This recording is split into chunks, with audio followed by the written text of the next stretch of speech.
voulais commencer d'abord par remercier son Excellence, M.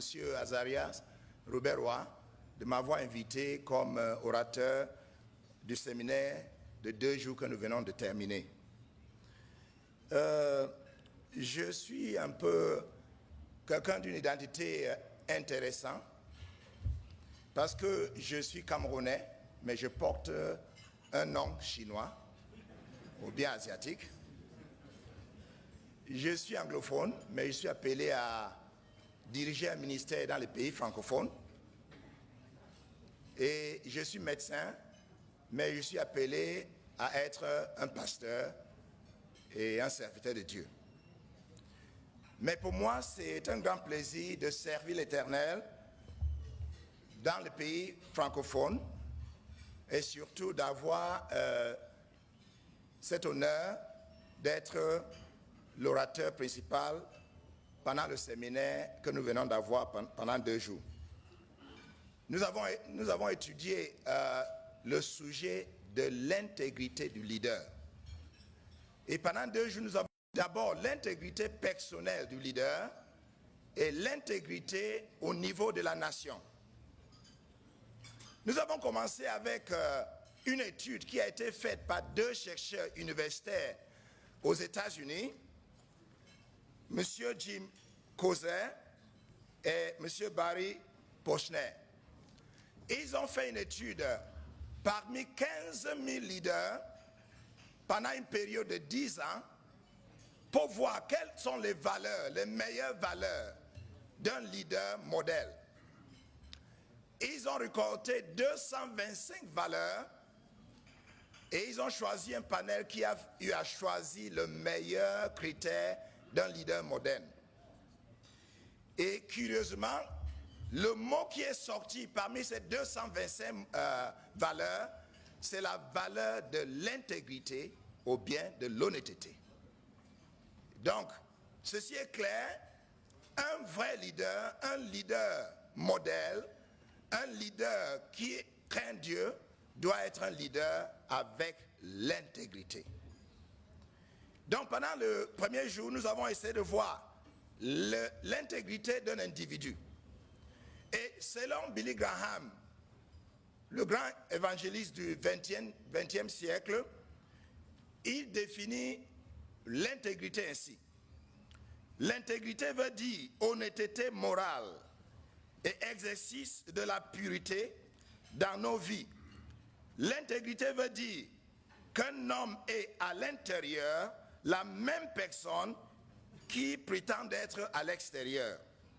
Il n'y a pas de contradiction entre ce qu'il dit et ce qu'il fait. Et nous avons donc posé la question, y a-t-il des leaders intègres, des leaders qui ont la crainte de Dieu parmi nous? Effectivement, nous avons vu dans la Bible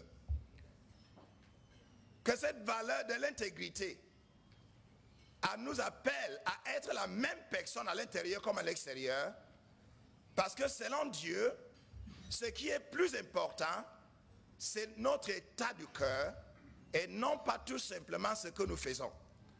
Donc nous avons vu donc que notre comportement, notre morale, notre extérieur devait être le reflet de l'intérieur, des valeurs que nous avons à l'intérieur. Et nos valeurs à l'intérieur doivent être composées par notre croyance, par nos principes de vie et par une identité, une éthique que nous avons bâtie et surtout à travers la parole de Dieu. L'intégrité donc est responsable de 70% de notre impact dans la société et dans la vie des autres. L'intégrité n'est pas un prix acquis, mais c'est le résultat d'une autodiscipline et d'une détermination à vivre dans l'honnêteté, quelle que soit la situation. L'intégrité est cultivée à partir de nos valeurs d'éthique et en suivant la parole de Dieu. Ce qui est important, c'est que l'intégrité détermine ce que nous allons laisser à nos enfants et à notre descendance, car la Bible dit, le juste marche dans son intégrité, heureux ses enfants après lui. Nous avons aussi fait l'étude de l'intégrité dans la nation. Et qu'est-ce que nous avons trouvé? Malheureusement, malgré le fait que notre nation est richement bénie par l'Éternel,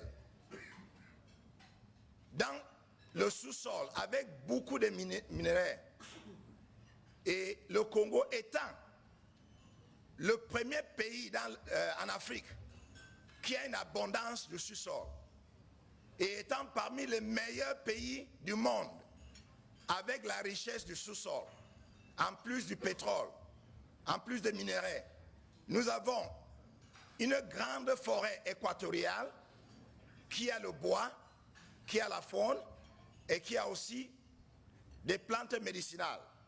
Nous sommes irrigués par le fleuve Congo, qui est le deuxième fleuve de l'Afrique.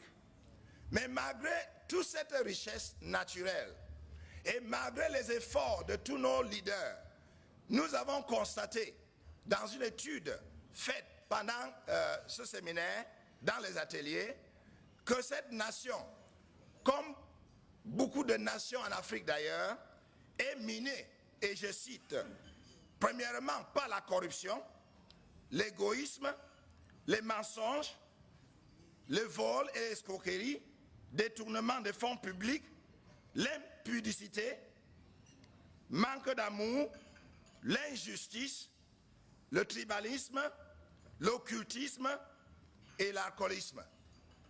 Et effectivement, nous voyons les conséquences dans la nation.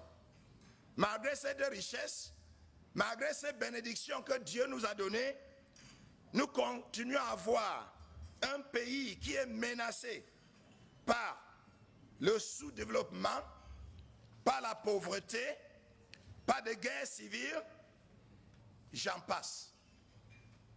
Donc, nous nous trouvons dans une situation, comme la plupart des pays en Afrique, richement bénis par Dieu, assis sur de l'or et le diamant, mais vivant dans une pauvreté absolue. Qu'est-ce qu'il nous faut? Nous avons pensé que la première chose, c'est le changement du cœur. Le changement de cœur de nos leaders. Et je loue le Seigneur parce que nous sommes dans une salle qui est remplie de leaders venant du Congo et d'autres pays de l'Afrique et d'ailleurs. La question qui se pose, quel est l'état de mon cœur devant Dieu? Est-ce que j'ai la crainte de Dieu dans mon cœur? Est-ce que ceux qui m'entourent peuvent dire que je suis un homme intègre? Quelle est la réputation que j'ai autour de moi dans mon lieu de travail? Rappelons-nous, la Bible dit, à quoi servira-t-il à un homme de gagner le monde entier s'il perd son âme? Nous avons donc compris que si vraiment nos leaders décident de se soumettre à Dieu, d'accepter Jésus comme leur Seigneur et Sauveur, et de vivre une vie qui plaît à Dieu, d'être des modèles dans notre société, de gouverner avec la crainte de Dieu, la nation va sortir de tous ces maux qui minent notre nation.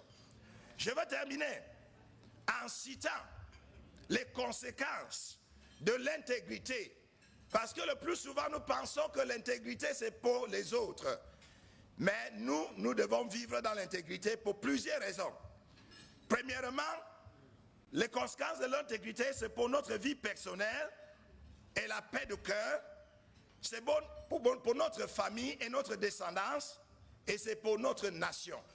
Je cite deux personnes dont les études ont été faites aux États-Unis et écrites par un monsieur appelé Steve Farrar dans son livre Point Man.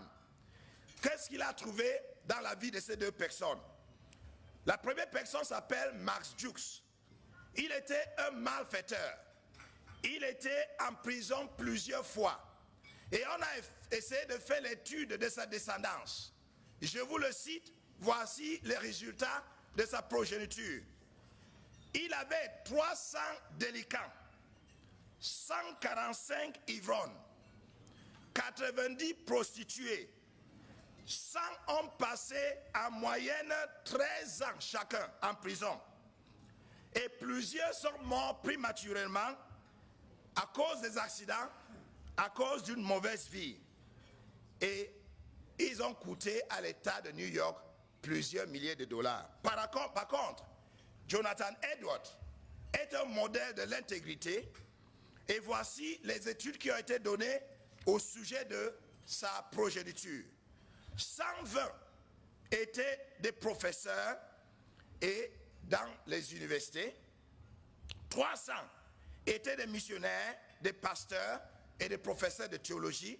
110 étaient des avocats, 60 des éminents auteurs, 30 étaient des juges, 14 sénateurs, 3 étaient les membres du Congrès des États-Unis et 1 était le vice-président de la nation. La question avec laquelle je vous laisse, quelle descendance voudrez-vous? Qu'est-ce que vous voulez laisser à la nation et à votre descendance? Les hommes intègres vont laisser des bénédictions à leur descendance. Que le Seigneur vous bénisse.